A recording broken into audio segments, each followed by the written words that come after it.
Great football team that we got to play, and it's going to be a great challenge for us.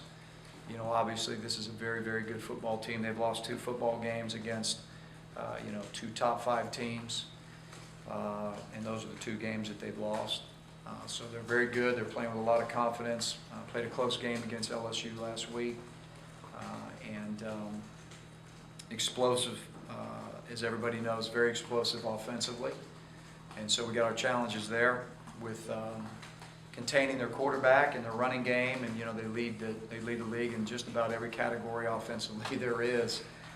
There are at least 1 or 2 probably in just about all the most important categories. Defensively, again, they're very aggressive.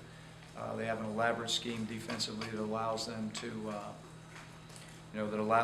be very productive in terms of negative plays. And so we got our work cut out for us, but we're looking forward to the challenge. It's another great opportunity for us to get out there and try to improve Saturday, and it's great to be home at Jordan here for the next month, and this will be a great start to that month. So we're looking forward to it, and it'll be a great challenge for us. Gene, how is their version of the spread or whatever? Is it different than others? It's a little bit. Probably different than some, Philip. It's a very tempo-oriented attack, number one, and I think that becomes very problematic. If you look at their games, they can run anywhere from 75 to 105 plays in a game. We're in that area.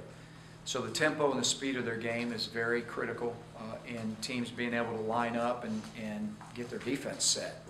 So that limits you a little bit. If the speed and the tempo is very quick, that limits you a little bit in terms of how complex you can be, because the name of the game is to get to the quarterback. But as we know, their quarterback is very athletic, and he's the leading rusher on their team. So he escapes, and they have designed runs for him as well. And so it's a tough scheme, but they spread it out with the receivers, with a lot of 3-by-1 formations, empty formations. They're very good at throwing the ball down the field. They've got an offensive line that they're very, very effective when it comes to protecting the quarterback. They've got a lot of experience there, and and then of course the quarterback does so much with his feet, being very elusive and extending plays. So all the way around, there's a reason they're where they are in our league in terms of productivity, but it's and again, there's a lot of versions of the spread offense, but theirs is just it's very well run, it's very well coached, and they got some players in the offense that are very productive. You've seen this offense, or at least an offense that runs everything through the quarterback. Obviously, 2010, you guys have that.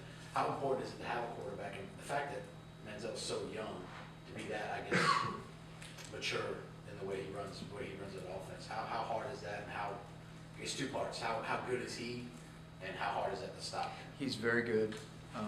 He's a young guy that really is very mature beyond his years. If you just watch his film, he's got really an uncanny ability to just get a feel for the game and the pass rush, and just he sees things, and he's got just great vision for the field.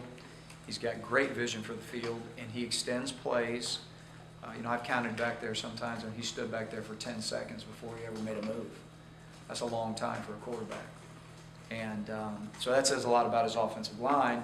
And then, he's got opportunities to, make some things happen, extending plays with his feet, making decisions down the field. So, he's very productive, and he's very good. They help him a good bit with getting him into the right place, obviously, which takes a lot off of a young quarterback. So, all those things combined, I think that's why you're seeing this offense, being, pretty high octane. Going back to LSU week, a lot of your defenders talked about embracing that moment and that stage. Can this be a similar situation night game against an offense like Auburn? Absolutely. I think it's a tremendous challenge for our defensive guys, and I think it's one that they're really going to embrace. The LSU game was a very challenging game for the obvious reasons, and this is really the same way. 2 different types of teams, but same type of challenge. And again, I think it's going to be a great night venue, and you know, it's going to be a you know, a fun game to play for our defense. They got to go out there and they got to execute. They got to get lined up, and they got to play with a lot of intensity and passion. And again, this game could be, depending on how you play on defense, a 75-play game or a 105-play game, depending on whether you can get off the field or not. The all game home. Yeah, all game. It's definitely a challenge in practice to be able to get this done, but we feel like we've got a really good plan for it. A little bit different than you know, some of the other plans, simply because you could get it all game. And so you know, the way we're going to, you know, approach it is being able to two huddle, you know, do some two huddle practices continuously through practice.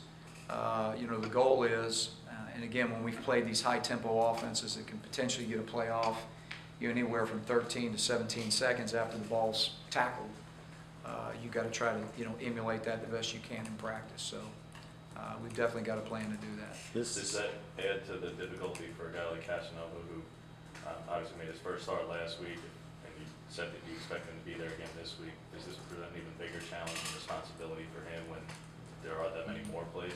Yeah, I think that it really, without singling out any one particular player, you know, I think it presents a challenge for everybody, particularly in the secondary.